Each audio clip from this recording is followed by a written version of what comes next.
My name is Jocelyn Parker, and Good morning. I am the Director of Technical Ministries here at the Rio, Texas Conference Office. Voy a estar traduciendo para esta parte breve de introducción. Buenos días a todos. Gracias por estar presente hoy. Ella hablando es Jocelyn Parker. Ella es directora de los ministerios técnicos aquí para la conferencia.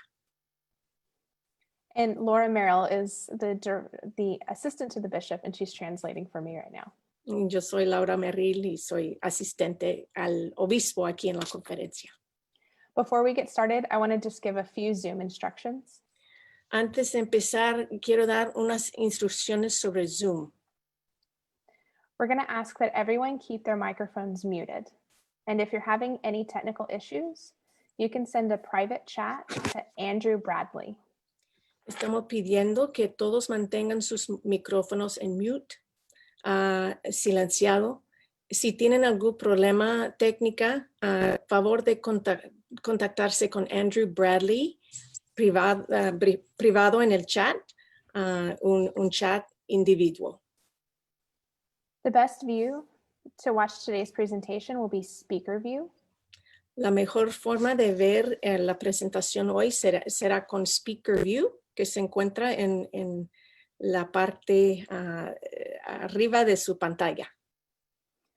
This workshop is going to be presented in English, but we will have simultaneous interpretation. And Laura's going to go ahead and give those instructions on how to switch to Spanish.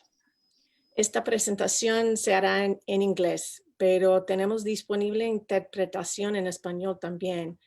Y para conectarse, para los que no lo han hecho antes, busque el icono en la parte inferior de la pantalla que parece un globo, haga clic y seleccione español. And now we'd like to turn things over to Bishop Robert Schnase.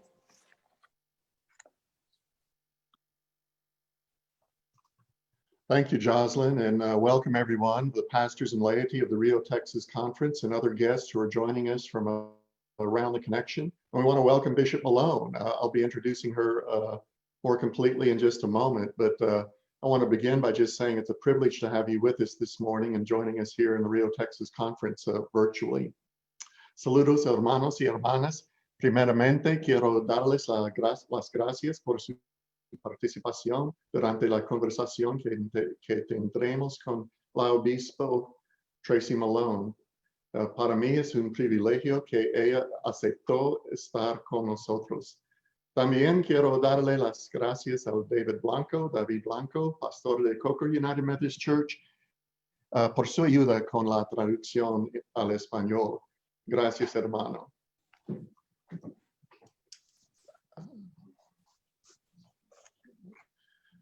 So Bishop Malone and I are going to be talking for a while, and then we'll have the opportunity for you to ask questions and of her later in our time together. Annual conference, our virtual annual conference is scheduled for October 3rd. And usually when we have in-person annual conference, we have guest speakers and workshops. And so what we've decided to do is to have a few of those workshop type models virtually kind of leading up to annual conference and following annual conference. And so they're on a variety of topics, but this is kind of one of those leading up to annual conference. So Bishop Tracy Smith Malone serves as Bishop of the East Ohio Conference of the United Methodist Church. Before being elected, she served as District Superintendent in the Chicago Southern region of the Northern Illinois Conference, and she was Dean of the Cabinet. Prior to her appointment as Superintendent, Bishop Malone served as the Senior Pastor of Gary United Methodist Church in Wheaton, Illinois, where she was the first woman and first African-American to lead the predominantly white 1,000-member congregation. She grew up in Chicago, attended North Central College in Naperville, graduated from Garrett Evangelical Seminary, and received her doctorate of ministry from United Theological Seminary. Bishop Malone chairs the board of directors of the General Commission on the Status and Role of Women. She serves on the board of directors of Africa University, and she's held a variety of critical leadership positions over the years with Black Methodists for Church Renewal, the Board of Church and Society, and within her own home conference. I've appreciated working with Bishop Malone on the Council of Bishops, and I've come to value her insight, her courage, and her good humor, and especially I value our friendship. So welcome, Bishop Malone.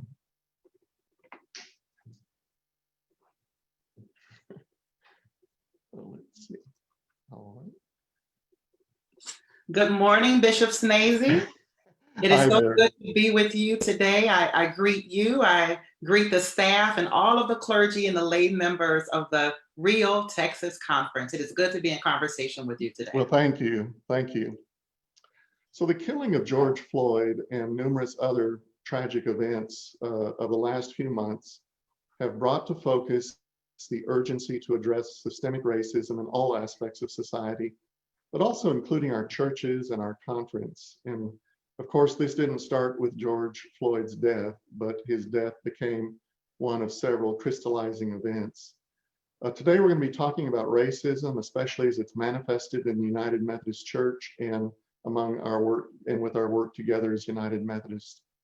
So Bishop Malone, how do bishops and cabinets, conference leaders need to use this time to take a different and more impactful approach toward racism in our life together as United Methodist Church, in the United Methodist Church? What do bishops and cabinets and conference leaders need to be learning? Thank you for that question, Bishop Schnase. I think that first and foremost, that there needs to be an acknowledgement that we need to seize this moment. We know that racism is not new. We know that this nation itself was founded upon racism and is so deeply embedded, not only just within our society as a nation, but even in particular as a United Methodist Church. And I do think that there is a clarion call upon all of us to leverage this time, to leverage our power, to leverage our leadership to address racism. And I think what we need to be learning together is, what does it mean to dismantle racism? We need to be learning together, what are some of the impacts of white supremacy, of white privilege, and how does that impact how we live together, how we make decisions, and the impact in particular on people of color. I think what we need to be learning together is what are some of the critical ways that we can begin to identify and dismantle systems and policies and practices that give some advantage to some and is a disadvantage to other. So there's a lot for us to learn, but I think the greater learning is a systematic approach. There's individual work that each of us need to do in our different spheres of influence and responsibilities, but there's a systematic approach to make it an integral part of how we function and looking at the organizational culture of how we engage in mission and ministry. We need to seize this moment. So tell me a little bit more about what that looks like to engage the systemic elements in the life of a conference. I think some of our conferences have experience with dealing with one little aspect here, one little aspect there, but what does it look like for a conference to take just a much more deeper, broader, more systemic look at this? What's interesting is there's an initiative within the general church that's been initiated by the Council of Bishops. And of course, we're working with the General Commission on Religion and Race and General Board of Church and Society. And the language that we're using is dismantling racism. Mm-hmm. But everyone has a different understanding of what is the work of dismantling racism. And I've been doing a lot of reading and reflecting on that myself as I'm leading here in our conference and looking at it from a systematic approach. And what has been helpful and what has informed my understanding, and I offer this to you and to those who are joining us in this conversation, is when we think about the work of dismantling racism, my understanding is informed by the Kirwan Institute. Some of you may be familiar with this institute. It is a research center for the study of race and ethnicity at The Ohio State University.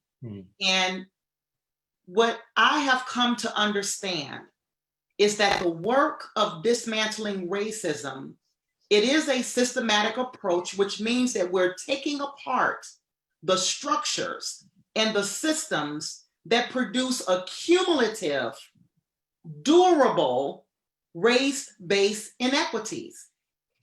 Dismantling racism is the work of analyzing and examining the historical legacies, the structures, all of the institutions within our organization that work interactively to distribute advantage and or disadvantage along racial lines. So what does that mean? It means that our work of dismantling racism, if we're going to approach it from a systemic approach, is that we have to interrupt those systems that have tangible impacts on people of color, that keep people of color marginalized. It's identifying the inequities that are within the system that perpetuates those inequities that people of color experience. That's that systematic approach. That's what dismantling racism is. It's not a one and done. It is a careful analysis, looking at the whole organization, the culture of the organization, the behaviors of the organization, the attitudes of the organization, the trends and the practices of the organization. Taking a look at all of that and ask ourselves honestly, where in our system is there unequal distribution of power, of resources, of leadership? Where is the advantage? Where is the disadvantage, and who is on the side of the disadvantage? That's the work of dismantling racism. It's a systemic approach. So you use the language of interrupting those systems.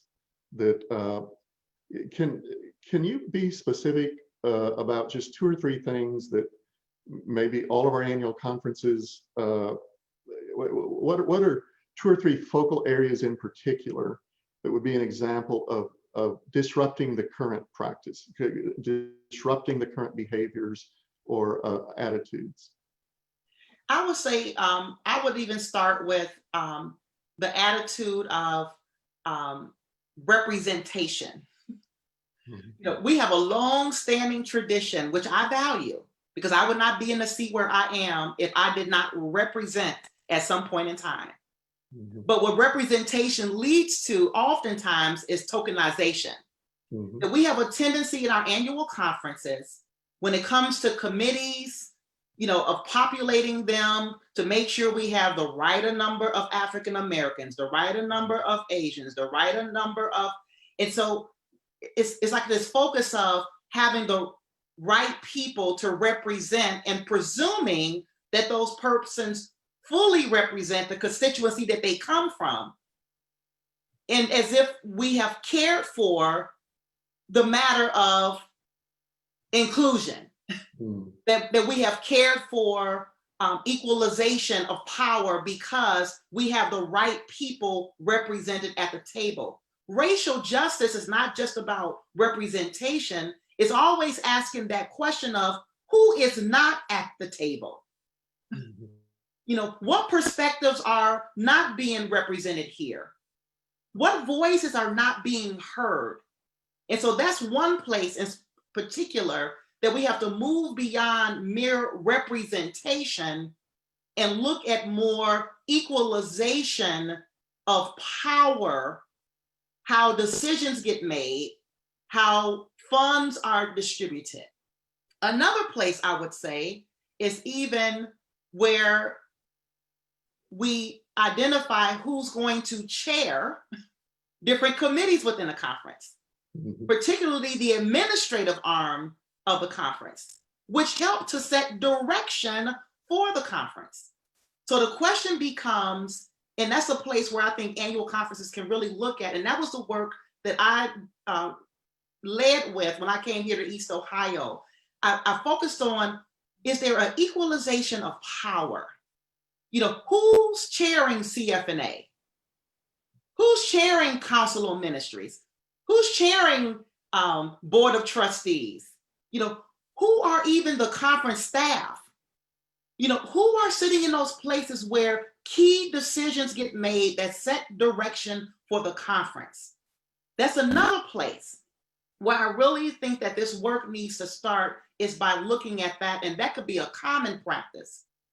And then I'm going to also say, even at our cabinets, you know, where the deployment happens, you know, for our churches. And so often, you know, if there are no persons of color or very few persons of color, what I'll sometimes hear is, well, we really don't have someone, or we have not been able to identify gifts of someone who can really serve in this kind of capacity. We are a connectional church. And if that were to be the case, and I want to believe that in every annual conference, if we look hard enough, and if we nurture leadership, and if there's capacity for leadership to be nurtured, that there will be no problem identifying persons of color who can serve in those kind of capacities to help us think about how we deploy clergy to churches and communities. So those are some of the more direct, tangible ways of how we can begin to get at that. And if we were doing that across the board, looking at who's leading, who's making decisions, how decisions get made, those are some of the key places that we can carefully examine, and some of the faithful steps that can be immediately taken that does not take years to unearth or to respond to. So what's the one thing that if bishops and cabinets and conference lay and clergy leaders, what's the one thing that if they did it consistently and consistently well would make the biggest difference or have the greatest impact on dismantling racism? That's a very good question. And I would offer to that question is that all of us, no matter what our hue of color is, that we are all fundamentally flawed. The systems, because we are the system, is fundamentally flawed. And I think that if all of us do the authentic, introspective work of recognizing what that is, and in particularly for white people to really recognize your white privilege and how that white privilege impacts how you relate, whether known or unknown. All of us have implicit biases. We all bring biases, but in particular, bias with power and with privilege. If that could be dealt with, acknowledged, and have authentic conversations within self and with others to be transparent about that, I think that that's the onset or the launching pad for having the deeper kind of conversations. And I would say this, for us people of color, for there to be a recognition that yes, we too have implicit biases, which are informed by our everyday lived experiences, and acknowledging our own internalized oppression because of the accumulative effect of the oppression. To name that, to acknowledge that, and to bring that to the table, coming to the table with the intent of having a deeper conversation to say, how do we name this? How do we acknowledge this? And where do we go from here? It's like not paving over the ugly part of our systems, or not paving over the flaws and just checking a box to say, well, we've done this, we fixed this. It's not an easy fix. If all of us do that work and create a space for conversations to be had, then what could emerge from that are opportunities for transformation. It can help put us on the path or move us in the step of the right direction for addressing bias, privilege, disadvantage, pain.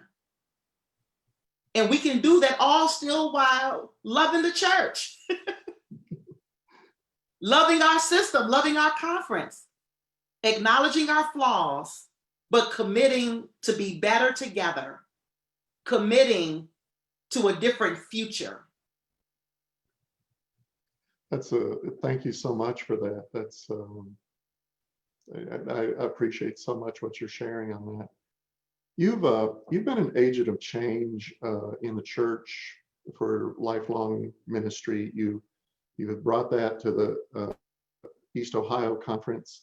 In these recent months and the intensification of the conversation and the polarization of the conversation, how has that affected your leadership? What's changing in your approach toward leadership just in the last few months on issues of race? What are you doing differently as a bishop now than maybe how you approached this 6 months ago or a year ago? That's a very good question. I have had to, and I need to confess before I speak, these last 6 months have been very challenging for me personally, being an African-American woman, and dealing with my own pain, and working very hard to acknowledge where I was and where I am, and dealing with that so I don't project my pain onto others, and that it doesn't shadow or stymie, if you will, the way in which I'm trying to lead us as leaders and as a conference into responding to the pain. So I need to confess that I had to do a lot of internal work. And I think that that's the responsibility of every leader, especially when you're very close to something, is to make sure that you're doing the work that you need to do to process your own pain and issues around whatever it is, so that it's not projected onto others. So with that being said, I learned that I had to be even more. I consider myself a bold and prophetic leader. I consider myself to be very direct. But what I realized was I had to be even more prophetic and more bold and more direct, because my cabinet, my conference leaders, my pastors, and even the laity, people were looking for some direction. And some even wanted some answers, and really wanted to almost like, it was hard to deal with the pain. And so part of my leadership was helping us move toward the pain, to like lean into the pain and ask the deeper question is, who is God calling us to be and to do at such a time as this? So with that being said, I started with my cabinet. And with my cabinet, we had deep conversations about what was happening, what is our role, what is our work. And by the grace of God, what emerged from those deep conversations was a covenant that came from my cabinet that we will do the work of anti-racism. And I put together a team within cabinet. That way it wasn't coming from Tracy Smith Malone, but for us to own this together. I put a team together to begin to draft, what would that covenant look like? What is it that we're going to commit to dismantle racism? What is it we're going to commit to do the work of anti-racism? How are we going to commit to being anti-racist? And what is it that we need to confess ourselves that we had not done, that we're going to do better? So that covenant came from the cabinet. Then I invited the extended cabinet into that conversation to invite them, because if we're going to change the system, if there's going to be an overhaul of the system, if we're going to deal with our entire structure, then every key leader within that system needs to be committed to the work of anti-racism. And I will tell you, Bishop Schnase and friends, I was amazed at the response that I received from the extended cabinet with this commitment. So when we put that covenant out, we had clergy and lay members of churches asking, how do we sign on? You know, how do we get in on this? You know, help give us some direction as to how might we be a part of this movement. And it is a movement. It's not a one and done. It's not a check the box. It's a movement. And so I would say that I had to do some deep listening, some of my own internal work. I had to call together the key leaders of the conference so that we can have these deep conversations together.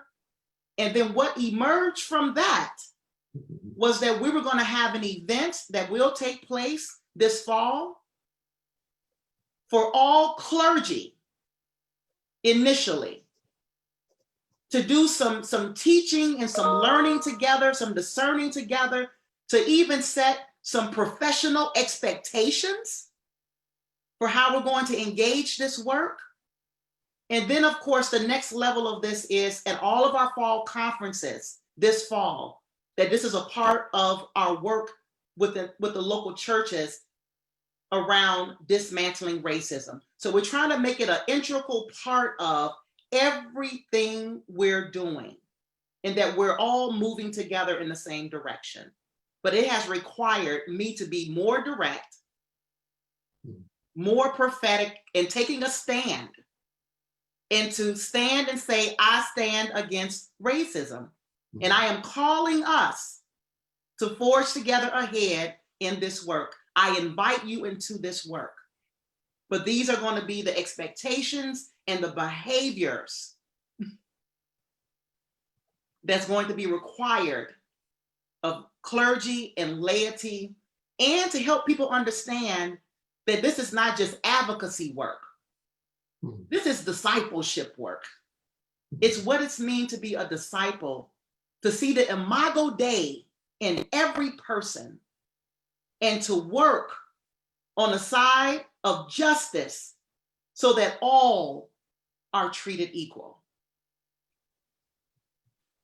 Well, thank you. And I appreciate the thoroughness of that approach, and you're beginning kind of with the center of leadership in terms of how many of our structures work, and then just keep pushing it deeper and further and broader. There are a number of conversations that are going on in the Rio, Texas conference about how we just totally rethink our life together, with particular focus on racism, and what are the action steps we need to take. And I think you're way ahead of us on that, but I think what you've described is some of the direction we're wanting to go, and some of the initiatives that we're wanting to take. What are some questions that you would want us to ask of ourselves to help guide us in this work? What are some questions that we need to keep before us so that we don't lose focus or don't step back?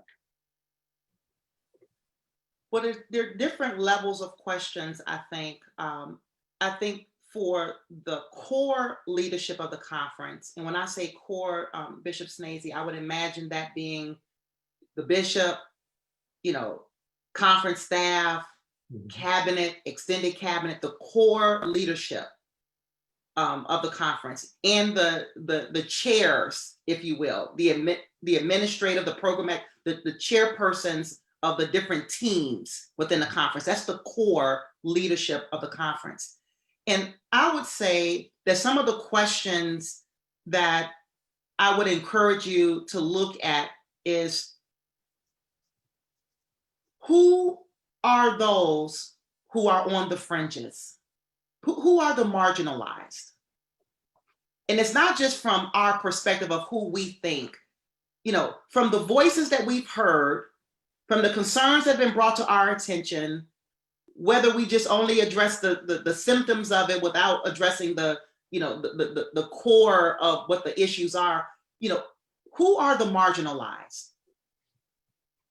And how are those voices and those experiences being heard, particularly people of color? Because that's what we're talking about here. That's the focus here. Who are the marginalized? Also ask the question at every level of the system, who really holds the power? Looking at the disparities or the inequities of, how decisions get made. And whether it's on purpose, not on purpose, just dealing with the reality of the what is, right? We got to be honest and transparent about that. So I would say, ask that question, who makes the decisions? Who's a part of that decision making? And how do those decisions get made? What systems do we have in place where we have our ear to the ground to have a real good sense of the impact of the decisions that we make on the people that they impact, particularly people of color? Because sometimes with good intentions, we could be thinking that we're making some good, faithful decisions, but we have to take that all the way through to say, but how will this impact, in particular, people of color?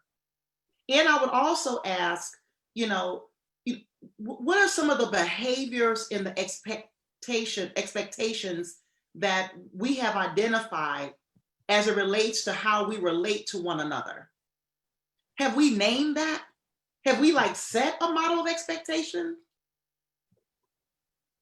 And particularly even with our local churches, when they receive a cross-racial, cross-cultural appointment, is there a level of expectation or a vision that everybody understand that this is what we expect or that we covenant to live into? So I would say ask those kind of questions, looking at the inequities, the disparities, who are the marginalized? How are those voices and experiences being acknowledged and heard? How are we having our ear to the ground to really know what is going on? And how does that inform, our decisions? And how do our decisions impact those who are marginalized? So those, I would say, some of the questions of the core. But as it relates to in the local churches, because when I think about system, the system is not, the annual conference is the structure, but it's not a us and them. We are the annual conference. And so I would say in the local churches, the kind of questions that, in particularly our white churches, to be asking the questions and making sure that people really, really understand racial bias, that they really understand when we talk about white privilege or white supremacy, what does that mean? And there's so many different resources, and I know every annual conference are reading different things. I have my conference reading 2 particular books, White Fragility, which I know a lot of conferences are reading, but also How to Be Anti-Racist. Yes. So it's not just enough to identify my white privilege. Okay, so how do we then move toward how to be anti-racist? To me, those are the questions that local churches, particularly our Anglo churches, should be having. How can we be an ally to people of color? How can we be an ally to this work? And I'm going to dare say, and I know it's been said before and people have heard this, but unless white folk really lead this work and own it, we will still be where we are 100 years from now, 10 years from now, 5 years from now. And the blessing is, if nothing else good has come out of, if we serve a God that can redeem all things. And as tragic as George Floyd's death is and was, I have been so thankful to God for the surge of people of every hue, color, generation, nationality have come from near and far to say enough is enough. So people are poised and positioned, and they want to be a part of a movement. So the question becomes that I think that the conference need to be real clear on what your vision is. And when I say your, Bishop Schnase, literally your vision as a bishop, but your vision as your core team. Mhm. And how do local churches, clergy and laity get in on that? Mhm. Thank you for that. I'd be interested to know, like, how do you personally navigate this kind of highly charged environment in which this conversation is taking place, where people don't listen, they just react, where folks close down instead of step into, where it's easy to just shut down or close out, and then not only how do you personally kind of navigate this environment, but how do you help pastors navigate this environment in their local churches, where, you know, most of our churches in the Rio, Texas conference have people in it that think this is, any action we take is, you know, is not fast enough, not good enough, not far enough. And there are others that see any change as almost unnecessary. How do you navigate through that? That's a challenge. And part of it is knowing that while I am called to lead, I don't have all of the answers, and being very transparent about that. Communicating that we're taking some faithful steps, and here are some of those faithful steps that we're taking, some immediate, but some of this is going to be long term. I just literally worked with my cabinet, and we had to send out a letter to our clergy and churches, because people have just been acting out. Mm-hmm. You know, and I think that some of the acting out and the acting up around this is not just around the work that, you know, we're trying to lead them in, but this the anxiety of the you know, the pandemic, of, you know, coronavirus, you know, the political polarization that's happening, you know, in our nation, and from the White House, you know, the kind of leadership coming from there that's perpetuating, you know, violence and divisiveness and discord and racism. And so you have people on every side. So what I've had to do, I literally just put out a letter to my clergy that went out last week, and to the laity, of calling them to a higher call, of reminding who we are as children of God. And if we claim that we are children of God, then these are the kind of behaviors that we expect from you, and nothing less. And so it's almost like having to hit that head on, you know, because some folk, you know, I even got emails when we first put out our covenant statement, you know, saying, Bishop, you know, like this is like your agenda, you know, or the cabinet's agenda. No, it's the Lord's agenda. You know, it's God's agenda. So casting a vision to help people understand, and everybody's not going to get it. But I have come to the decision, to be honest with you, after prayer for the sermon, that whether folk get it or not get it, this is the direction that we are moving in, because this is the just and the right way to go. And this is how God is leading us and calling us to go.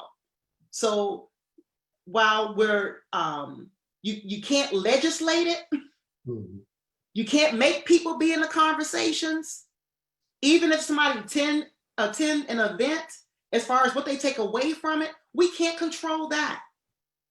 But what we can control is setting a vision, an expectation, and holding our leaders accountable, particularly our pastors accountable. And the prayer is that our pastors I keep on going to the pastors because we know that what we hold fast to in the United Methodist Church, that the local church is the primary arena where discipleship happens. And who is given charge and responsibility and spiritual oversight to the local church? The pastor. So the pastors play a key role. So I've been spending a lot of energy with my superintendents in coaching them to help them have conversation with the clergy, because that helps set the tone for what those conversations look like in a local church, on the district level, and beyond within the community. So it's been a challenge, and trust me, I've gotten some pushback. I've gotten some letters. I even had a situation where certain language was being preached from the pulpit that was just totally out of order, that caused harm. We're dealing with it head on, that this is not acceptable. And that's what my letter basically said. And as I prepare for my Episcopal address for annual conference, we meet next weekend. You know, the Lord has given me a word, and I'm just going to call it. And I'm going to call us to a higher calling, that we can do this. We're called to be better. We're called to be disciples. We're called to show love. You know, we're called to break down the barriers of indifference. We're called to see the Imago Dei in everyone. And it's our work. It's all of our work to do. We can't legislate it. We can't control people, but we can hold out a vision. And where we do have power and leverage, we hold folk accountable. That's at every level of staff. That's cabinet, extended cabinet, that's local pastors, clergy, that's laity. We hold out a vision. Everyone has a responsible part of this in their sphere of the world. So if we say we're going to be a part of this anti-racism work and be real clear about what we mean by that, and in your case, in your conference, when you say dismantling racism, what does that mean for the real Texas conference? And what is everybody's responsibility to that? Everyone has a part of it. What does that look like? And it's not for you and not for me as a bishop to figure out what that looks like. If we say that this is the vision, then that's your work to do, to figure out what does that look like. That's part of doing the work of dismantling racism, is doing the work. And what you don't know and what you need to learn, you know, there's so much information and so many resources, and we can study ourselves to death. Most of the time, we know what we need to do. We have the information we need to have. It's having the courage and the boldness to step forward together in the name of love, in the name of justice, so that we can have a systematic approach to how this work gets done.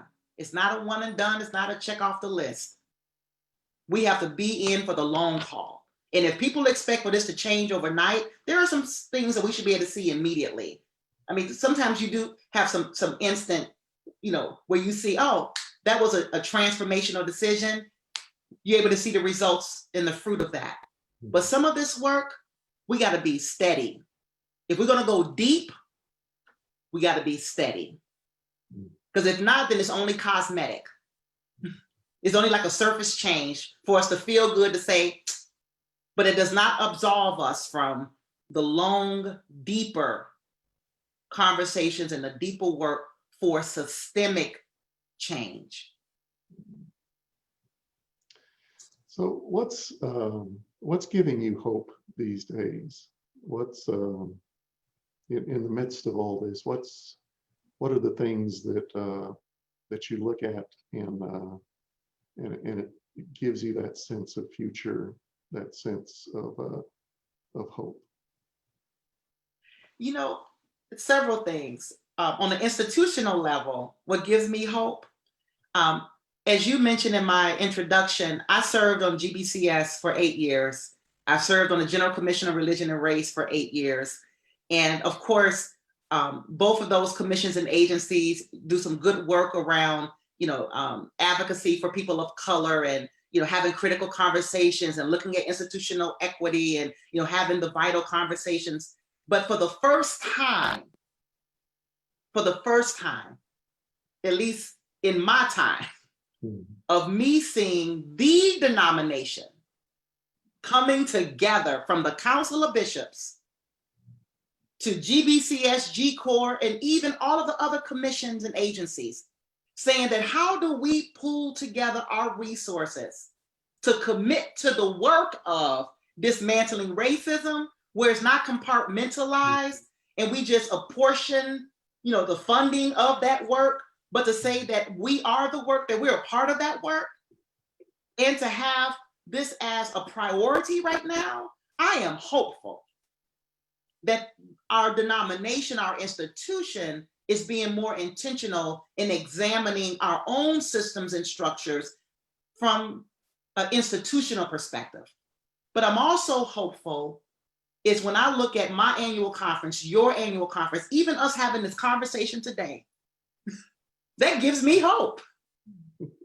Because these conversations are happening across the church saying, we want to be intentional. We are wanting to commit to do this work, and we will commit. That gives me hope.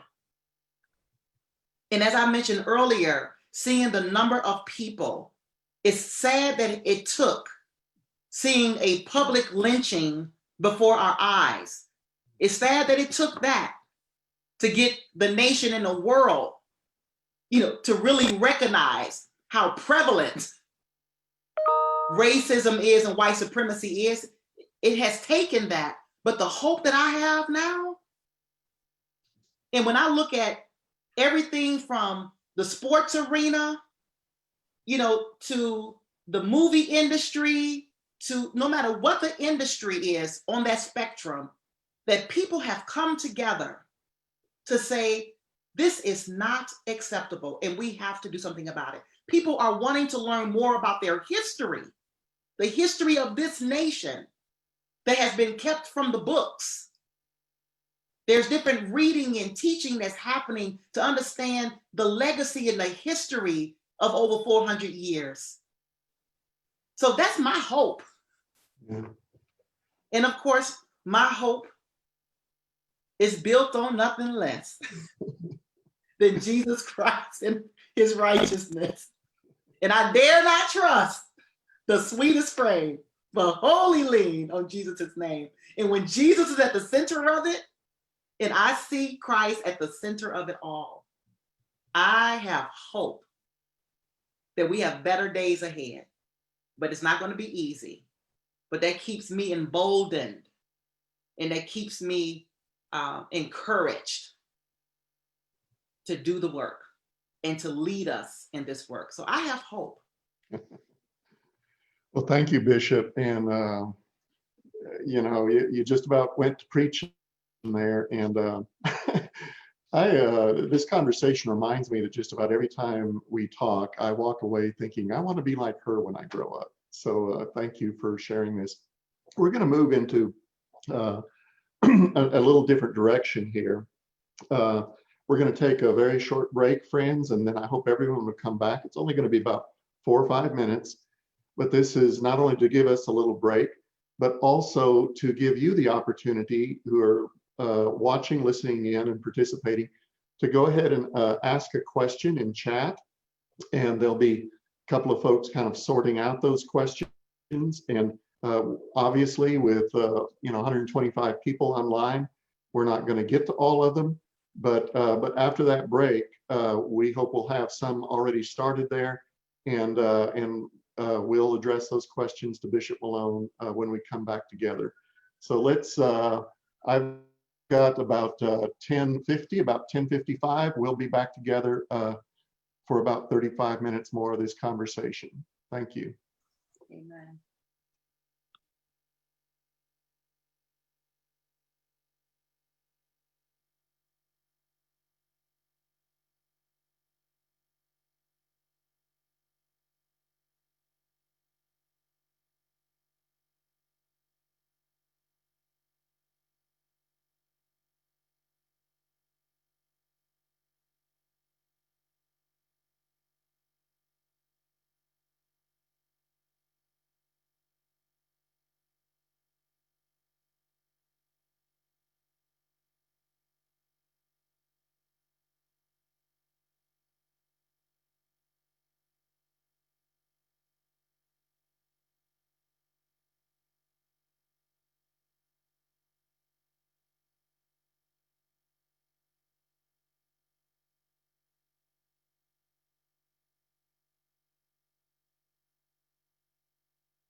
All right, friends, we're ready to get started on this next segment. We've got some questions coming in, but we'd encourage folks to continue to send those. One of the questions are, how are bishops holding each other accountable for this work, including navigating the relationship of white bishops and bishops of color? You want to take a first shot at that, Bishop Malone?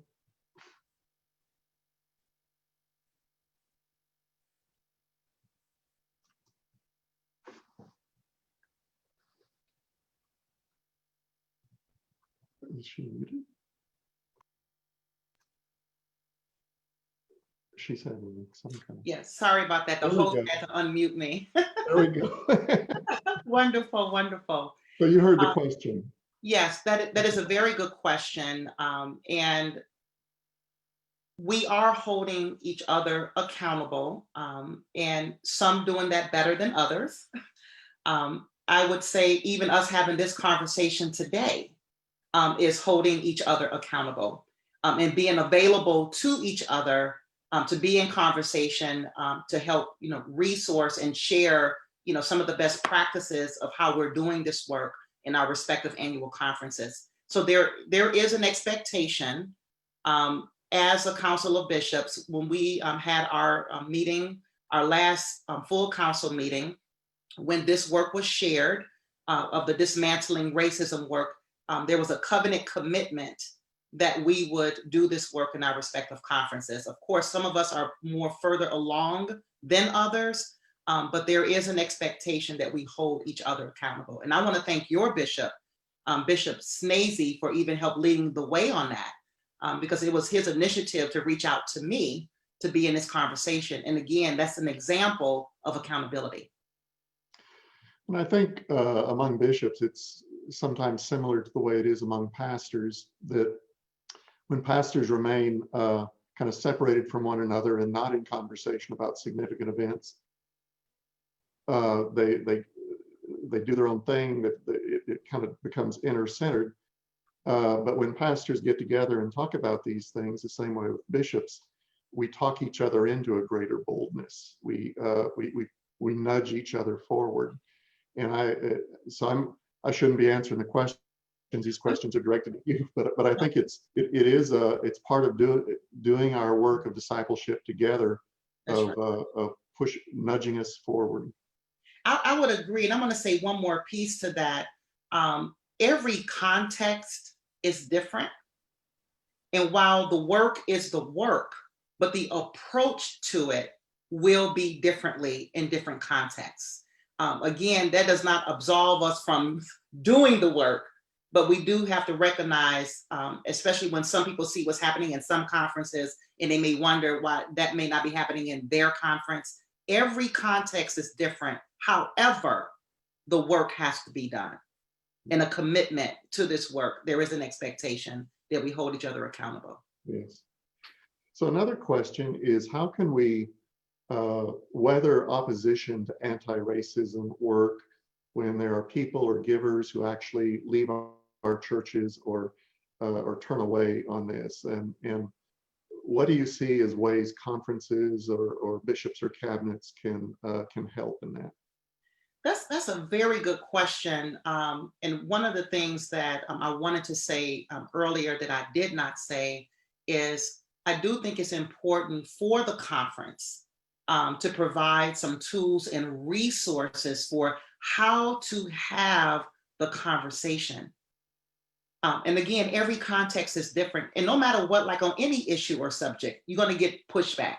Sometimes it's on even some more minor local church issues that people get mad, they close their purse or their wallet and they walk away. So we can't be afraid of that. But I also strongly suggest that there be some resources and tools provided from the conference that help have those kind of conversations in a local church. I think one error that gets made in a local church is when a pastor preaches about it, which means it stirs the conscience, but not create a space to be able to unpack and talk about it. Because in those times, it feels like you're being preached at or preached to, or you're being told, even though the pastor may be faithful, in how they're teaching it and preaching it, but it can't just be done from the pulpit. We have to create space and give people an opportunity to have conversations, to process, talk about racial identity, the process, talk about oppression. So we have to create space for dialogue. And I think the deeper we go, it may not change folks' mind, but I think the deeper we go with that, giving people that space, that people will not be quick or so quick to leave the conversation. Okay, thank you. So another question, someone writes, I live in a predominantly white community and the Black population is segregated to some degree. How do I invite the pastors and members of Black churches into conversation to begin a discussion? Or do I begin with my own congregation about addressing racism? That's a good question. All of these are good questions.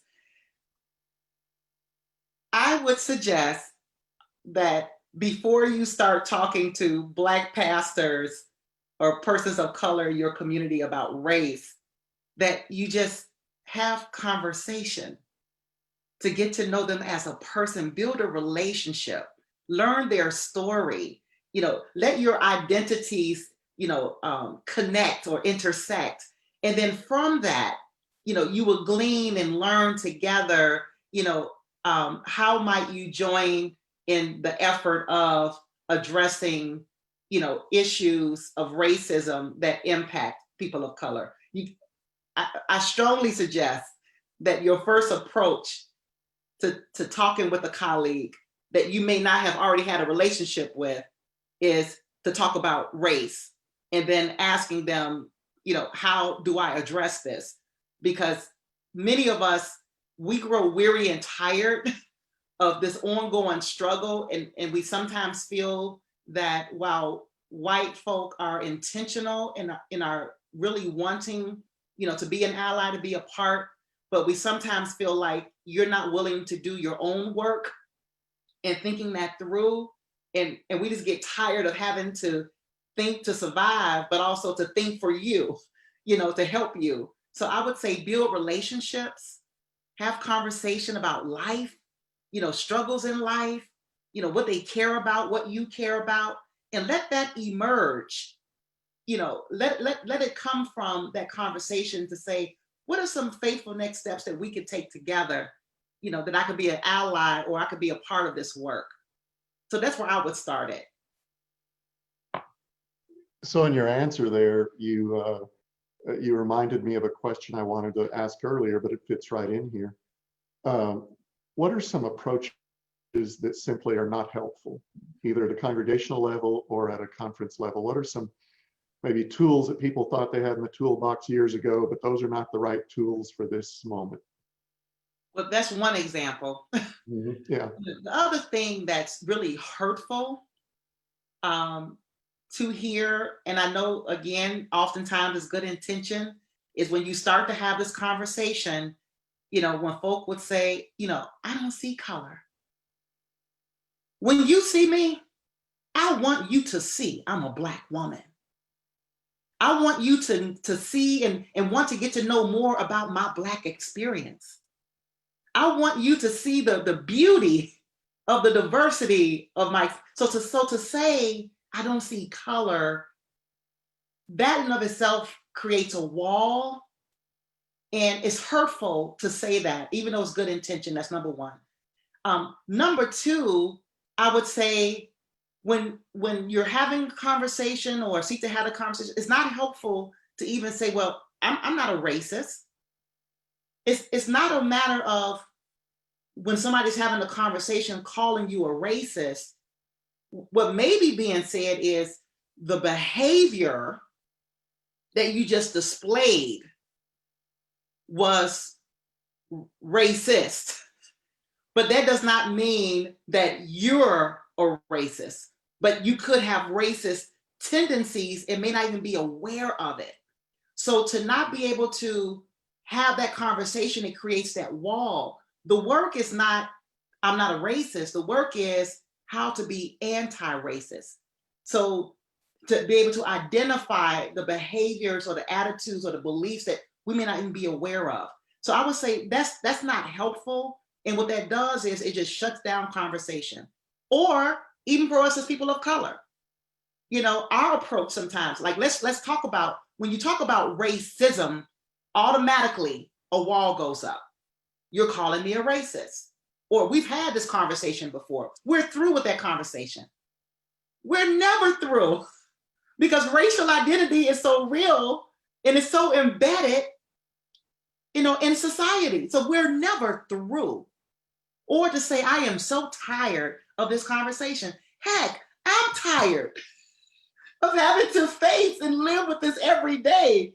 So consider the tiredness of the struggle. So I would just say those kind of things, you know, just be mindful of terminology or different things that you may say or do, even though well-intended. You know, just be mindful of your behavior, your words, your stereotypes, and be open to constructive feedback. Thank you. So another question is, what have you found to be effective means of turning the church to fight racism in the mission field? So most of our conversation has been within our churches and conference, but what are the most effective ways of getting a church or congregation that really hasn't engaged this to any significant degree to start thinking about their shaping and addressing racism in the community where they serve in the mission field? Yes, that's good. I know that I'm aware of a number of churches, even here in East Ohio, and I would imagine that there are some places that you can probably identify there in Rio, Texas, that may be doing this well. I don't know. But I know here in East Ohio, I have this one particular church. I thought this was so creative. They literally put like doors, I mean like real doors in their front yard. And they were painted all different colors. And basically, the message was, the doors to the church are open. And they use that as a launching pad to create community conversations around controversial matters or issues. And one particular issue was on race and culture and identity and oppression. And so I think that the church can play a key role in working with either some of your ecumenical partners within the community. I know in some places they have like council of churches, you know, or, you know, chambers of commerce, you know, to have partners in the church leading the way in creating opportunities for conversation. And I think that it's in the conversations where relationships are built, where understanding can happen, where there's an intersectionality of identities, you know, of understanding how we all come not just to race and culture from a certain perspective, but just what are our life experiences that we bring to this, and how has it impacted all of us? I think the church can play a critical role in creating an atmosphere and inviting the community for conversation. I know of another church that did the very same thing, but they rotate the conversations, where they're the hosts and they're the initiators of it, but the conversations are ongoing conversations, but they're happening in different churches. And then community people are invited to come. And then there's like a structured time together of different questions and things that they talk about, or books that they read together and reflect on. So I see the church playing a very key role, being pivotal. If we're going to change systems, the community is a system as well. And a way to infiltrate the system, if you will, is to create an inroad for conversation to get at the work of this. So the church plays a key role in that. So you mentioned a couple of books earlier, How to Be Anti-Racist and White Fragility. Are there other books or resources that pastors might start with among themselves or introduce into conversations with their congregations that you would recommend? You know, I'm going to mention another book, but if you go to the GCOR, the General Commission on Religion and Race website, I am so impressed with the number of resources that are there. Books and pamphlets and even key questions, you know, how to have vital conversations on race. Even courses, short courses that we've even encouraged our clergy and lay to engage in at a nominal price, right? Around implicit bias and or this is where I am, a conversation on race. So to help you figure out like where you are in that conversation and where it is that you're trying to be. So I would say go to the GCOR website where there's a wealth of resources. But I would say some other resources, and I just received this book recently that I've been reading that's entitled A Good Apology, 4 Steps to Make Things Right. That part of repairing the harm and addressing the oppression is to do the truth telling and the apology work of how we've been complicit. You know, not just what we have done, but what we have not done. So I recommend, this is by Molly Howes. This is a real recent publication that I received that I started reading that I'm finding very helpful, but it's called A Good Apology. That would be very helpful. But I would say visit the website of GCOR where you would get a number of books. The few that I'm focusing on are the ones that I named, because for me to have too many that I'm trying to read and trying to focus myself gets me distracted. And the reason why I'm focusing on those is because those are the ones I'm leading my conference through right now. Good. So someone who's been participating through Facebook asked this question.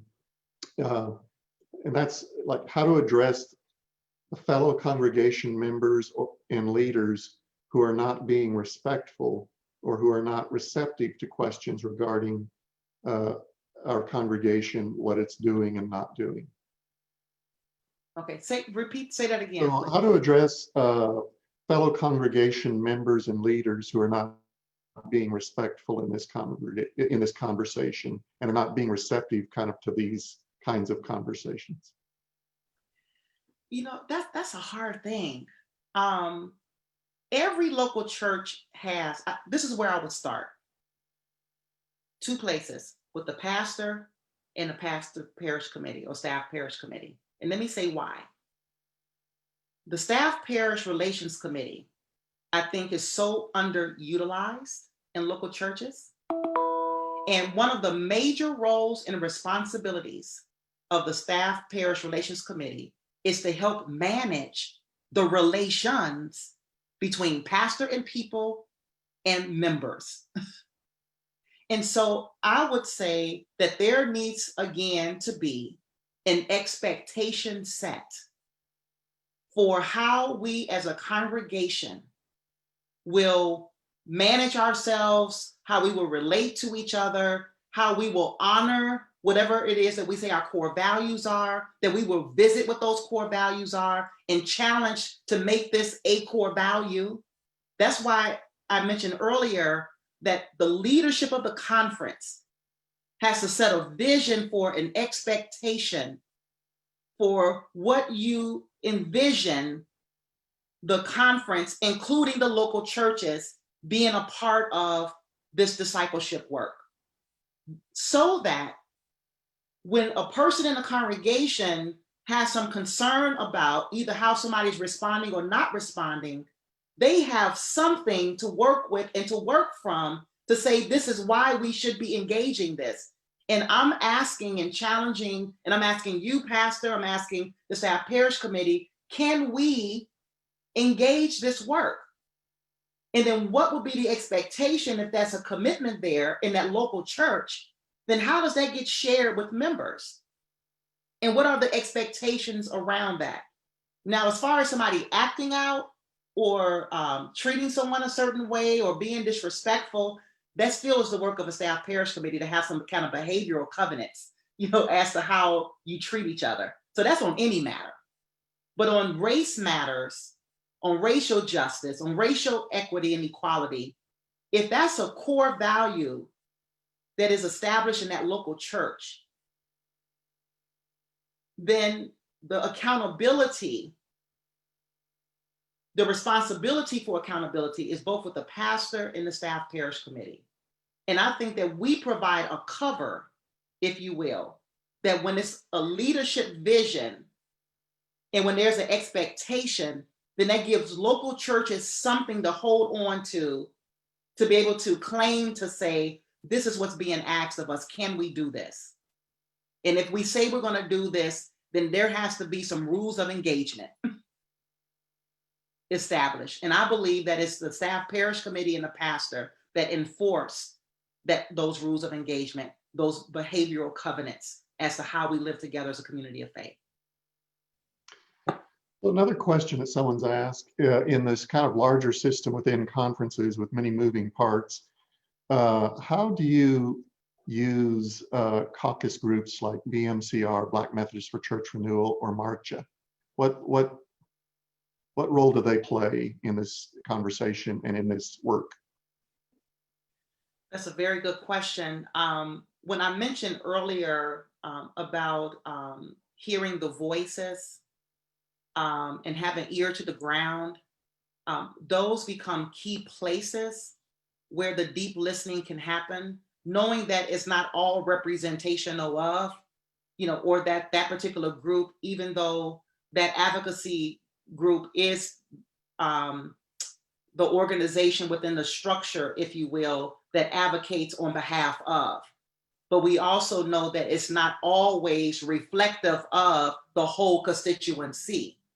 But I do think that they have a very key and vital role in helping to discern how dismantling racism gets addressed. And I think the deep listening, meeting with those different groups, to be able to hear perspective, ought to inform and ought to help shape what that works look like, not to determine the work, but to help inform, to help shape the work, and to be able to be part of the feedback loop, because sometimes we can think we have it figured out and we're moving in the right direction, and we may discover the deeper we listen and the more we learn that we got to change course. And being able to be nimble enough to say, we're changing course, but to communicate that to all persons, but in particularly to go back and close the loop, meeting with those other groups to be able to say, I've heard, or we've heard, your concerns have been noted, and these are the things that we're seeking to work on to try to not fix it or address the symptoms of it, but get to the underlying issues of what drives those issues or challenges. So I say they play a key role, and those are places, again, where the deep listening happens, but not that these groups determine the action, but ought to inform, to help give some direction toward it.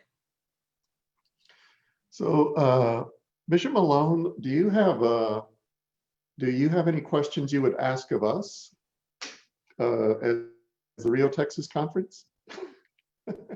Yes, the question I would ask, and I did ask this of you, Bishop Schnase, when we first began, knowing that this is one among many learning, opportunities and conversations that will be happening within the conference.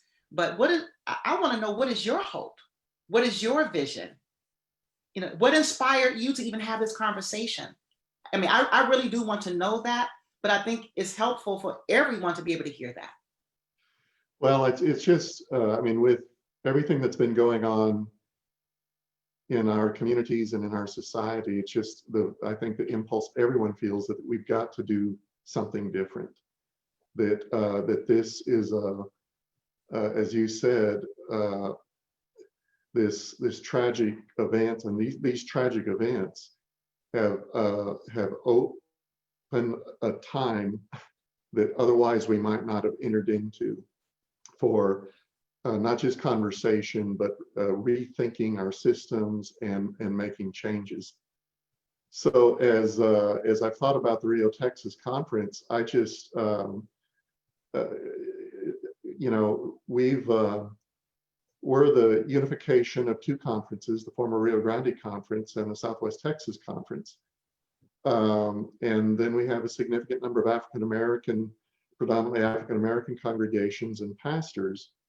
And so, you know, my vision of this is somehow trying to figure out how we first can get kind of our house in order as a conference, to be more open in our conversations, more transparent in our work, more consistent in what we aspire to do as a conference.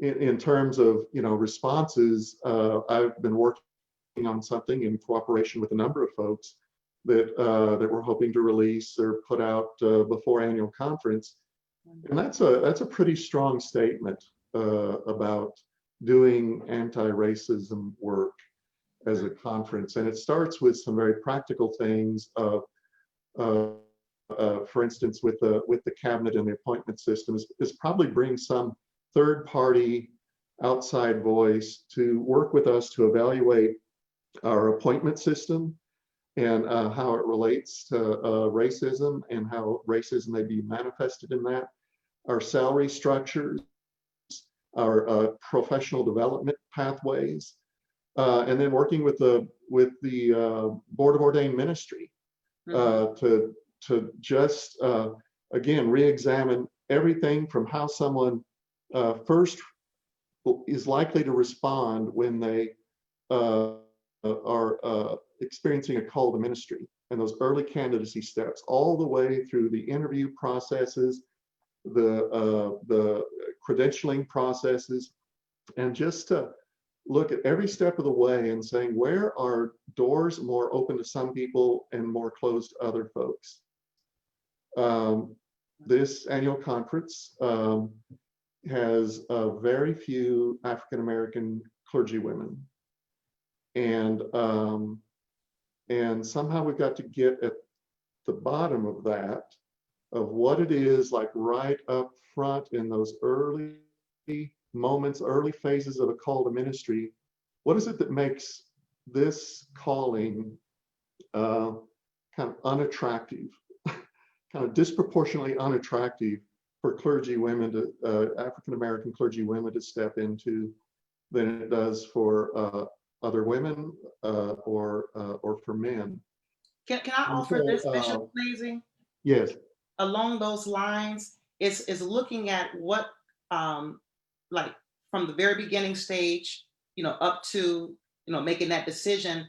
But I would also say another key piece is looking at the history of the legacy of that. Yes. You know, like for those women, I'm saying if it were to be the case, to do a study of the systemic part of that is also who were those women, African American in this case that you name, that may have been who are no longer. Mm-hmm. Why? Yeah. You see what I'm saying? And so it's almost like that historical legacy piece of looking at the accumulative effect of it. Yes. To this point. Yeah. So another thing that is doing some just much better and more intentional work about cross-racial, cross-cultural appointments.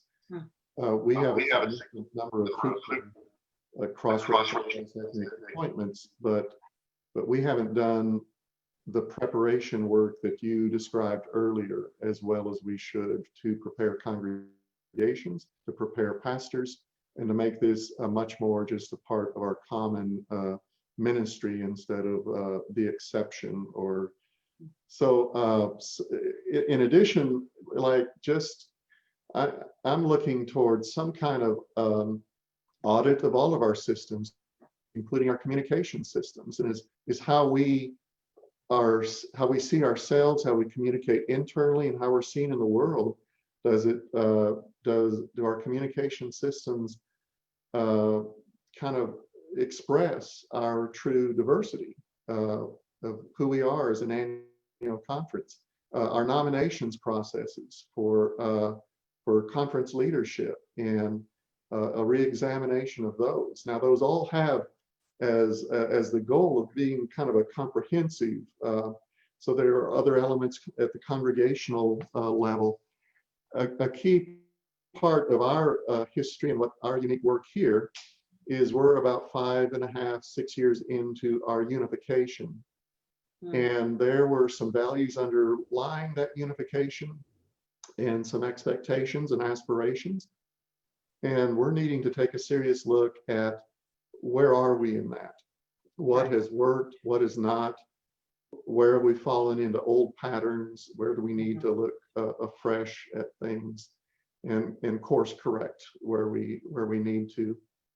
So those are, I mean, right. You know me, that you start with the critical message and then think out the strategy. Often I start with Right. with here are some things we can. Now let's look at what is the strategy. What is this revealing of us? What are the values that Right. underpin this? You know what's interesting? Can I offer? You may have seen this. There is a recent article in the New York Times. It was about a week ago that talked about the 100 most influential people of power in the world. Mm-hmm. And what was intriguing to me was when you look at the top 20 largest police forces, mm-hmm. right? And you look at those who are in command of those top 20, I was alarmed when I read that 14 of those 20 are people of color. Mm. So even with people of color at the helm, mm-hmm. we still have the increased numbers of Black lives, brown lives, and others, but in particular Black lives being killed at the hands of white officers. Mm-hmm. And so it's almost like what I found so alarming about that, and that's part of our work in dismantling racism, is even in looking at the leadership and putting key people in place, that if we don't deal with those systems that you just named and those implicit biases and behaviors and attitudes, we will still have calamities, if you will. Mm-hmm. Mm-hmm. You know, and so I think it's awesome what I just heard of the work and the vision that you have of how you're leading the Rio Texas conference. But I think my takeaway from just this whole conversation and that I offer is, even with the right people mm-hmm. in the right places, mm-hmm. that if we don't deal with those systems that perpetuate those inequities and disparities, if we don't address the biases and how decisions get made and power get made, we will still be where we are, even though we can check the box to say we got the right people in the right places. Yeah. So I have to say that when as we work together in formulating what are these strategies, that your conversation has enriched us considerably. As you have shared throughout this last hour and a half, there are times when I've been thinking, yes, that's an approach that needs to be woven into what we've already been working on. So I personally just deeply appreciate that, and I think the Rio Texas conference is going to be richer for this conversation. We've about reached the end of our time. This has been an energizing conversation. Wish we had more time, but we just appreciate your generosity of spirit, your generosity of time, and your courage and your boldness, and the way you're able to say difficult things in a way that draws people in instead of shuts people out. That you are a gift to the United Methodist Church, and an honor to serve with you on the Council of Bishops. Amen. So thank you very much. And again, thank you to those who have been participating in this. We're going to leave the line open for a few minutes more. If you want to wave to one another or send chats to one another or express your appreciation to Bishop Malone. But thank you, Bishop, for being with us today. This has been a blessing. Thank you for the conversation. Thank you, Bishop Schnase and friends.